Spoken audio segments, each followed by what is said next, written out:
ഇത് ഏത് വിധത്തിലാണ് സമൂഹത്തിൽ നടപ്പിലായത് എന്നുള്ളത് നമുക്കറിയാം. ഒരു മതത്തിലായിരിക്കുമ്പോൾ തന്നെ മതേതരനാകുവാൻ കഴിയണം എന്ന സന്ദേശം, മതങ്ങളല്ല പ്രശ്നം, വർഗീയതയാണ് പ്രശ്നമെന്ന് കഴിഞ്ഞ കാലത്ത് നമ്മെ ഓർമ്മപ്പെടുത്തിയ സഖാവ് പിണറായി വിജയന്റെ വാക്കുകളിൽ അടങ്ങിയിട്ടുണ്ട്. ആ വാക്കുകളെ ഏറ്റെടുത്തുകൊണ്ട് അച്ഛന്മാരടക്കമുള്ള, സ്വാമിമാരടക്കമുള്ള, പുരോഹിതന്മാരടക്കമുള്ള കേരളത്തിലെ എല്ലാ വിഭാഗങ്ങളിലും പെട്ടവർ അടക്കമുള്ള ആളുകൾ, പ്രത്യേകിച്ച് ഞാൻ പറയട്ടെ, റവറൻ ഫാദർ എന്ന ആ പ്രയോഗത്തെക്കാൾ എനിക്കിഷ്ടം സഖാവ് ഫാദർ എന്ന് പറയുന്നത് തന്നെയാണ്. കാരണം യേശുക്രിസ്തു പറഞ്ഞു, നിങ്ങളെന്നെ ഗുരുവെന്ന് വിളിക്കരുത്, നിങ്ങളെന്നെ സ്നേഹിതൻ എന്ന് വിളിക്കണം എന്ന്. സഖാവ് എന്ന വാക്കിന്റെ അർത്ഥം സഹിത്വമുള്ളവനെന്നും മിത്രമെന്നും സ്നേഹിതൻ എന്നുമാണെങ്കിൽ, ഞങ്ങൾ അച്ഛന്മാരെ സഖാവ് എന്നെടുക്കുമ്പോൾ ഒരു സാംസ്കാരികമായ മാറ്റം നമ്മുടെ നാട്ടിൽ സംഭവിക്കും. കാരണം ഞങ്ങളും നിങ്ങളും തമ്മിലുള്ള അകലമില്ലാതെയാവുകയും നമ്മൾ ഒന്നാണെന്നുള്ള ഭാവത്തിൽ, ഏകഭാവത്തിൽ, മാനുഷികമായ നന്മയ്ക്ക് വേണ്ടി പ്രവർത്തിക്കുന്ന പുതിയ സാഹചര്യം, പ്രത്യേകിച്ച് പത്തനംതിട്ടയിൽ ഈ വാക്കിന് പ്രസക്തി ഉണ്ട് എന്ന് വിശ്വസിക്കുന്ന അച്ഛനാണ്. കണ്ണൂരിലായിരുന്നു എന്റെ 5 വർഷത്തെ വൈദിക ജീവിതം. 4 പള്ളികളിൽ ഞാൻ വികാരിത്വം അനുഷ്ഠിച്ചിട്ടുണ്ട്. കണ്ണൂരിന്റെ സാംസ്കാരിക പരിസരത്തെ ഞാൻ പരിചയപ്പെട്ടിട്ടുണ്ട്. 1ാം ക്ലാസ് മുതൽ നമ്മുടെ നാട്ടിലെ പള്ളിക്കൂടത്തിൽ പഠിക്കുമ്പോൾ വടക്കൻ വീരഗാഥകൾ കേട്ട് ഞാനത് ആസ്വദിച്ചിട്ടുണ്ട്. കണ്ണൂരിന്റെ മണ്ണ് അതാണ്. പത്തനംതിട്ടക്കാര് വടക്കൻ വീരഗാഥ ആസ്വദിച്ചിട്ടേ ഉള്ളൂ. നമ്മുടെ തലം മറ്റൊന്നാണ്. ഓരോ ദേശത്തിനും പ്രാദേശികമായി പ്രത്യേകമായ പ്രത്യേകതകൾ ഉണ്ടല്ലോ. ക്രിസ്തു പറയുന്നുണ്ട്, ഈ പാറമേലാണ് ഞാൻ എന്റെ സഭയെ പണിയുന്നത് എന്ന്.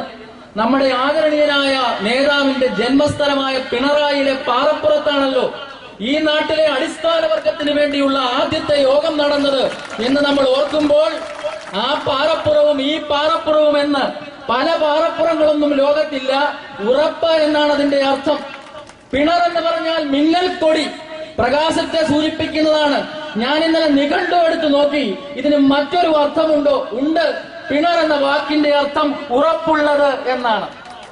എന്ന് പറഞ്ഞാൽ കഴിഞ്ഞകാല കേരളത്തിന്റെ ചരിത്രത്തിൽ കഴിഞ്ഞകാല ദിനങ്ങളിൽ നാം കണ്ടുകൊണ്ടിരിക്കുന്ന ഒരൊറ്റ നേതാവിനെ മാത്രം ലക്ഷ്യമിട്ടുകൊണ്ട് പല ആളുകൾ പറഞ്ഞ് തച്ച് തകർക്കാനുള്ള ശ്രമം, ഒരു നേതാവിനെ, അതും കരുത്തനായ നേതാവിനെ, കേരളം കണ്ട ഏറ്റവും ഉറപ്പുള്ള നേതാവിനെ തകർക്കുവാനുള്ള, ആ പാറയെ പൊടിച്ചു കളയാനുള്ള ശ്രമം ഏതു ഭാഗങ്ങളിൽ നിന്ന് വന്നു എന്ന്.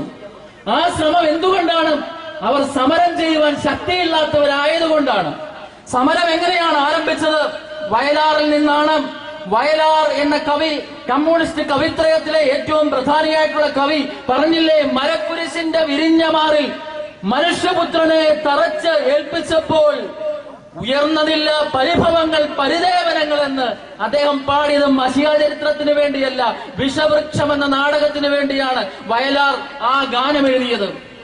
ആ ക്രിസ്തു പാവപ്പെട്ടവന്റെ പക്ഷത്ത് നിന്നതാണെങ്കിൽ, ആ ക്രിസ്തു ദരിദ്രന്റെ പക്ഷത്ത് നിന്നതാണെങ്കിൽ, മാർക്സിസ്റ്റ് സഹയാത്രികനായിരുന്ന ബിഷപ്പ് പൗലോസ് പറഞ്ഞതുപോലെ, നാളുകളിൽ കേരളം സാക്ഷിയാകാൻ പോകുന്നത് രാഷ്ട്രീയപരമായ ഒരു ആത്മീയവൽക്കരണത്തിന് വേണ്ടിയാണ് എന്ന് നിശബ്ദനായിരിക്കുവാൻ നിങ്ങൾക്ക് സാധ്യമല്ല എന്ന പുസ്തകത്തിലൂടെ അദ്ദേഹം ഓർപ്പിക്കുകയുണ്ടായി.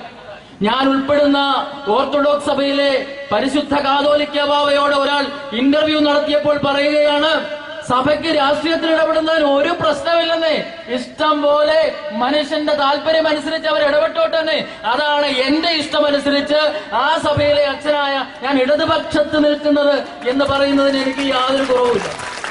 അന്ന് വടക്കൊരു അച്ഛനുണ്ടായിരുന്നു, വടക്കനച്ഛൻ ജോസഫ് അച്ഛൻ. അച്ഛൻ AKGയോടൊപ്പം സഖാവ് EMSനോടൊപ്പം കുടിയേറ്റ കർഷകരെ കുടിയിറക്കിയപ്പോൾ, സമരം നടത്തിയതിന് സഭ അദ്ദേഹത്തെ പുറത്താക്കിയപ്പോൾ, തൃശൂരിലെ തേക്കിൻകാട് മൈതാനത്ത് പരസ്യമായി ബലിയർപ്പിച്ച് പ്രതിരോധിക്കുവാൻ കഴിഞ്ഞ വടക്കനച്ഛനാണ് ആ അച്ഛനെങ്കിൽ, പുരോഗമന കലാസാഹിത്യ സംഘത്തിന്റെ ജില്ലാ വൈസ് പ്രസിഡന്റായ ഈ അച്ഛൻ തെക്കനച്ഛനാണെന്ന് വിചാരിച്ചോളൂ. ഒരു തെക്കനച്ഛന്റെ സ്വാധീനം ഇവിടെയുണ്ട്, ജനങ്ങളുടെ സ്വാധീനമുണ്ട്.